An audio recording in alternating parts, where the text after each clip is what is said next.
What is going on? Oh, go ahead, go for it. My apologies. This is going to be actually the final set of tonight between these two schools. And that's because Georgetown, very reminiscent of how they were in the fall as well, going to be only having 4 out of 5 players.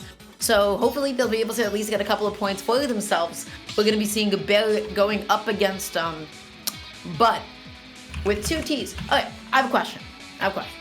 Think about your gamer tag. Think about why your gamer tag is your gamer tag. Think about the emotional attachment you associate with your handle, with your username, with your gamer tag. Think about what that means to you. Yeah. Think about what drives somebody to make a tag like butt. You know, people will laugh and be like, haha, butt. But what's the meaning? What does it mean to you? That's what I want to find out. So at some point, I would like an explanation from Butt. Like, why do you like being referred to as this? Because I'm curious. What drives a man to this point? Is my question ultimately in the end, you know? Yeah, absolutely. I mean, I like to think back like, oh, my name, Septilence, comes from my first Dungeons & Dragons character ever, and like it's this huge reminiscent, like emotional thing, and then there's Butt. And it's just, you look at those differences, and he's going to be coming out as Barret here, so it's going to be that me gunner, that classic up against Bowser. We're seeing a lot of me's today. I really did not expect to see nearly this many. I mean, it's only been 2, but that's 2 more than I expected to see today. For sure, and this game is already looking like a little bit crunchy. Not really sure about some of this connection. But, ooh, oh, buddy. This is, yeah, wouldn't be able to tell you really what's going on here. Right now, though, you know, Barret just really doing like an excellent job of controlling the stage. Ooh, this game, Yeah, Barret can definitely, if Barret can like get up close and personal and not keep running into shield, I think they can get high value here. But if they get stuck on ledge here, caught out by Bowser, that could be nothing short of lethal. We see the lag coming through just for a moment there, but it's going to slowly disappear as well. But going to be able to do a lot more damage than Barret per hit as well. So Barret really has to rack up a lot of damage without taking any to kind of take a steady lead here. for sure. And right now, already, I mean, that move is just so absurdly safe on shield. Yeah. It's actually plus on shield, so you can get grabbed out of it sometimes if you spaced correctly for it. But right now, Barret trying to get that up air out, not able to find it quite yet. Wow, Bowser just sort of smacking that projectile away. F Smash gonna be able to get the shield poke. That shield was so tiny at that point. Wow.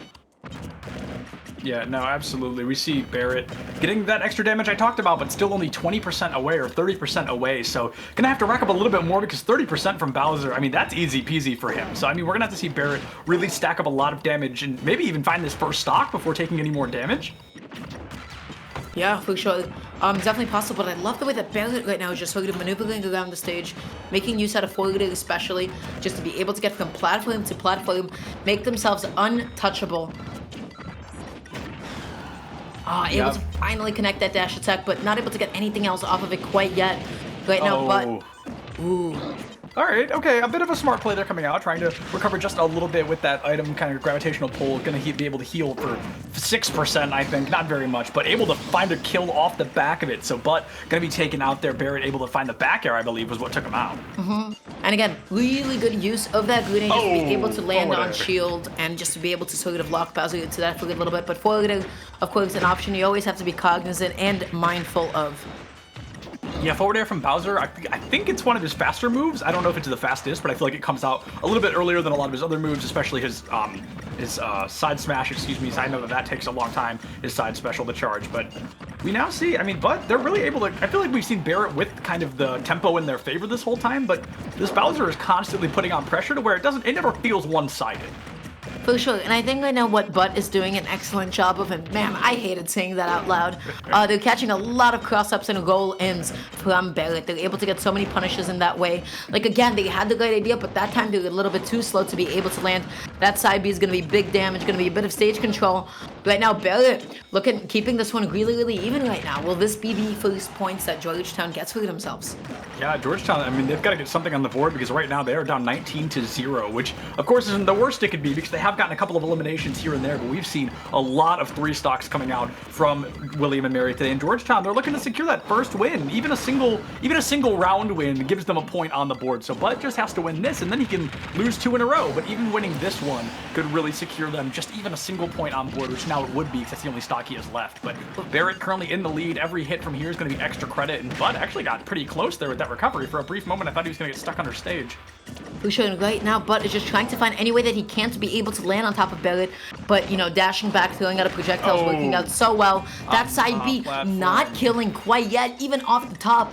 Never underestimate Battlefield's ceiling because, wow, it is high. Yeah, impeccable DI. Yeah, no, that is, like you said, impeccable DI, and that ceiling way up there. Usually Bowser, with that side B, especially at 140% or whatever he was at, you'd expect that to kill, but this time, apparently, it's going to take 2, because now able to secure that second one, and all of a sudden, this series only 34% apart. Yeah, and Bowser was able to make it up in a flash, you know, one good upbeat, one good grab, and it could just be so much damage leading up to that point. Excellent mash out of those pummels. Wow. Right now just like doing anything that he can to be able to land on top of Barret, but Bud is struggling. Gotta hate that. Gotta hate it saying that. But definitely not looking good here. And now, I mean, 115%. Barret, all of a sudden, it was 34% apart, and then Barret able to secure that final. Oh, just kidding. Good DI coming out again. So not over quite yet. We have the kill animation, but nothing comes through. Going to be a great projectile onto the Bowser once again, just constantly trying to ledge travel a little bit. But going to go for the side beat. That's not going to kill somebody at 22%. I don't think that would kill anybody at 22%. Barret going to find the recovery, going to get behind him, and that's going to be it. That's all it takes. That's all she wrote. And things, I mean, I hate to say that he's the butt of the joke, but as the final member here on Georgetown, he really was. That's gonna be a pretty decent win coming out there for Barret, but they've still got to do it one more time. Yeah, for sure. Barret did a good job of just sort of keeping away, playing under the platforms in such a way that Bowser was really not able to jump in on him properly. Yeah. Going into the next game, I think up tilt might be a really important tool for Barret to utilize, because especially catching it on the platform, up tilt is big enough for Miganu to be able to occupy a lot of that space that Bowser wants to be in, to be able to land, to side B you, to be able to land and grab you, do a lot of those. So I think that'd be like a really good adaptation from Barret to, you know, really avoid a lot of damage that they take. But honestly, I have to say, taking Miganu to Battlefield is not the play. Wow, it is so difficult to just get close to him. Yeah, I don't disagree. That was definitely a little bit unusual. That was not the thing I expected to see there, but, you know, it looks like just a little unfortunate for both teams. They're able to take it all the way down to the wire, but at the end of the day, it does come out in favor of William and Mary, and now Barret has to win one more time, and they're able to send Georgetown home with 0 points. For sure. Going into the next game, you know, Battlefield would not be necessarily preferable to go back to. Pokemon Stadium 2, or perhaps maybe something like Kalos, especially with those side platforms, would be extremely helpful.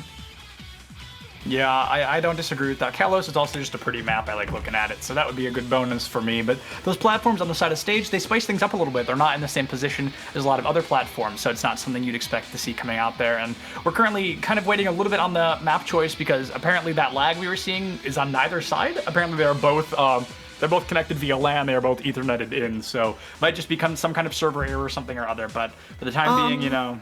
Interesting. Yeah. Sometimes Ultimate just sucks, honestly. Also true. At the end of the day, that just kind of happens. Every day, I wish we were Guilty Gear driving with good netcode, but nope. We will still simply continue to suffer. So here's the thing. When it comes to actually having a LAN plugged in, what a lot of people don't know is that if your Switch was previously connected to Wi-Fi and you plugged in your LAN, sometimes for whatever reason it uses the Wi-Fi connection. And the best way to actually go about that is to disconnect it from the Wi-Fi manually. Make it forget that connection, because that way you know for the fact it's guaranteed to be on LAN. So even if the Switch shows up that it's actually tethered on Ethernet, sometimes for whatever reason the console itself prioritizes it. So, you know, really unfortunate. That is quite interesting. I definitely did not know that. I'm sure a lot of people in our chat probably also did not know that. So that was a very interesting fact. Another thing about Smash Online, it's bad. It's better than it was when it came out on release, but it's still quite unfortunate. Trying to play online is very difficult because one way or another, somebody's always lagging at least a little bit. And it's definitely gotten better since release, but I feel that's arguably the weakest part of the game. Yeah, for sure. Guys, I miss offline. One day, one day we'll be these back. LANs will be back. One day, folks. Yeah. Man, pain, honestly. But they're still figuring it out. what stages they're going to be going. We're going to be going to Yoshi's story. Again, that's a really good stage for Bowser. He is able to keep it close enough there and able to still get those platform extensions like he would on Battlefield. Able to get some early kills with side B. So easy to connect Fire Breath, especially on a stage with flat sides like that. Yeah, that's an excellent stage to go to as Bowser, for sure. Yeah, I think that's going to be a good stage to Bowser as well. And the question, of course, everybody's going to be thinking is, are we going to see Bowser again? We've never seen Butt play before, so maybe they're going to be bringing out something else. Barret, I feel like doesn't normally play Mii Gunner. I have him listed as a Piranha Plant player, so maybe we'll be seeing that come out a little bit. I feel like that's going to get more value than a Mii Gunner any day of the week. And now, I mean, this matchup could be completely different than what we just saw. Yeah. Oh, okay. Sure. Yeah, right. yeah, completely different. Yeah, we're gonna be seeing the Piranha Plant from Barret. That's, I think, a little bit more of what we're used to. Absolutely. And this can get a little bit funky for sure. How does Bowser challenge Patui? Honestly, Any of his moveset, honestly, how does he challenge anything that Piranha Plant can bring out? Yeah. Just Bowser has to really take advantage of his mobility in this kind of a matchup to be able to get in there in time. Barret needs to remember you can't really be going for jab too much in this matchup. Right. Tough guy is gotta be Great something shield just, right there. Or just shield pressure, rather. We saw the shield pressure coming out, and I remember that Barret relied a lot on that down B, that down special move from Piranha Plant to extend that neck, and I feel like if they do that again, Butt can take huge advantage of that because you can actually grab Piranha Plant. There's that weird bug in the game where if he juts his head out toward you, you can grab it and it pulls the rest of his body toward you. Sure, but really more than anything, it's like a huge risk to be able to take, right? You mess up, you might be able to kind of explode. You know, the biggest thing right now is just like sort of finding ways to get in on Barret before he's able to get Patui out. That down B is not going to be able to connect quite yet. Side B, you know, of course, going to be coming out after the spot dodge, is able to find the grab. And right now, this is where Bowser excels, but overcommitting to the down tilt. Yeah, overcommitting just a bit there. We're going to see another Poison Cloud coming out, racking up the pressure, but Bowser can live to a decent percent before he really has to worry about being eliminated. There it is, simple as that. Blink and you miss it, the elimination comes through, but Barret already at 110%. They're really going to want to try to rack up some extra points here. Yeah, love the patient at ledge from Barret. That down tilt is not going to be able to take it quite yet. Again, low hanging F tilt, you know, low angled F tilt, excuse me, is usually the one to be able to take it. Back throw doesn't do it quite yet either, but the next hit from Butt definitely will. Yeah, I would assume to see something along the lines of pretty much any hit coming out is going to eliminate Barret on this stock, because Piranha Plant, you know, 156%, you don't really see them live up this high very often, so now this is kind of unprecedented territory to an extent. Barret playing a very patient game, but he also keeps shielding right inside the grab range of Bowser, which is not something you want to be doing because grab goes through shield. Really strange opts to go for grab rather than side B at that point as well. You know, side B is a command grab. It occupies a lot of that same space. I just believe like Bowser's grab, you know, is only like able to cover a little bit more space. Right. But just has to sort of like really like change some of the options and buttons that they're pressing.